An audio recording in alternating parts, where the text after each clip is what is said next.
Welcome to our channel.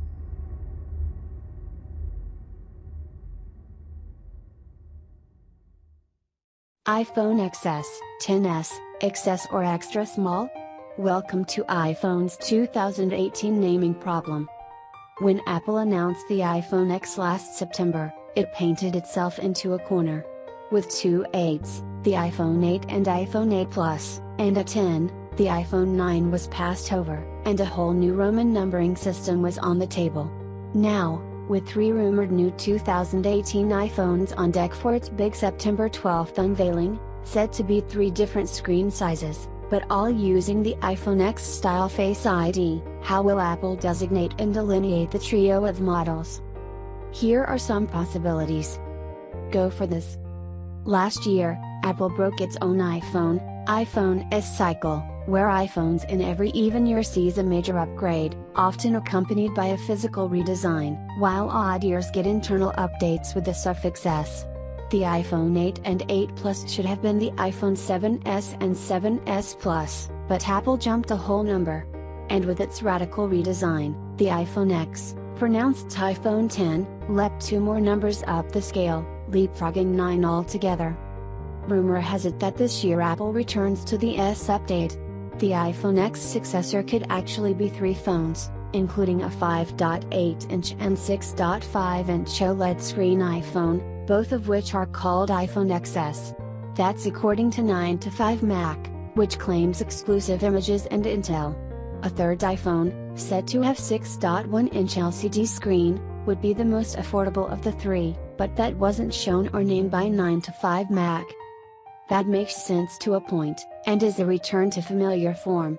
But the problem is that almost no one outside of Apple calls the current model iPhone 10, everyone says iPhone X. With the addition of the S, Apple is augmenting the confusion on how to pronounce these models. The company's iPhone XS quickly becomes iPhone XS or iPhone Xtra Small. And is the plural form iPhone XSs, or iPhone XS? Either way, it wouldn't be pretty. iPhone X Plus, iPhone X Lite, the new iPhone X? Another possible outcome is that Apple will continue to riff off iPhone X for its 2018 phones. The iPhone X Plus has been a favorite among rumor watchers for the largest model, but a Bloomberg story that predated 9to5Mac's reporting said that Apple has also weighed eschewing the Plus label for the larger model.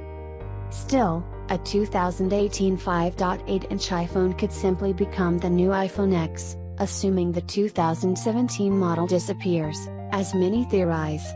But that still leaves that 6.1-inch LCD model to be named.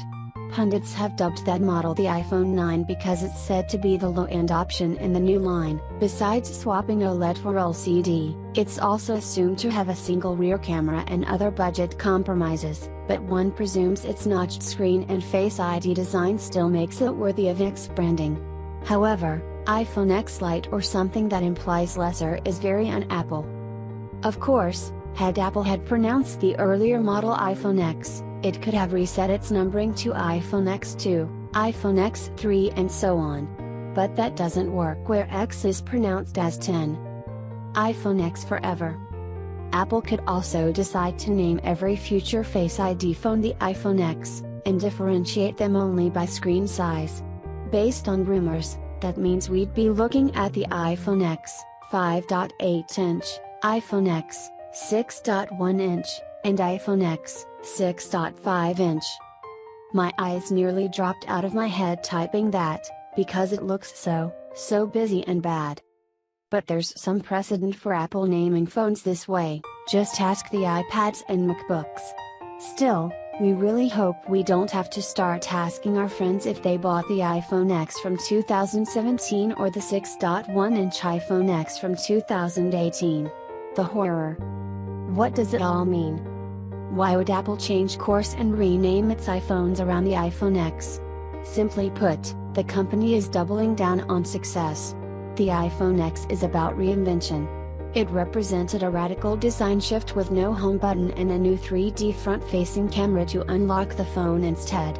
It pushed the envelope of how much a phone should cost, $1,000 to start with, how it should look, and what it should do. Despite the high price, people bought it more than they bought the cheaper iPhone 8 and 8 Plus. It only makes sense that Apple wants to reinforce that distinction, drawing a bright line between the old-school home button iPhones like the iPhones 8 and 8 Plus, which it's likely to continue selling at a discount after the newer models hit, and the modern X series, with Face ID and notched, full-screen designs, even if the starting price may be a bit more affordable this time around. Read this: why your iPhone or Android phone is going to get even more expensive.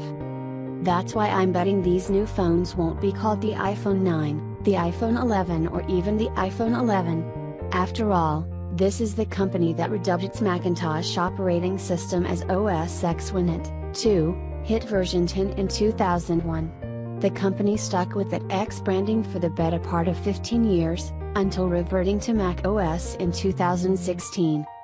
Of course, while Apple pronounced it OS X, it was widely mispronounced by the public at large as OS X the whole time.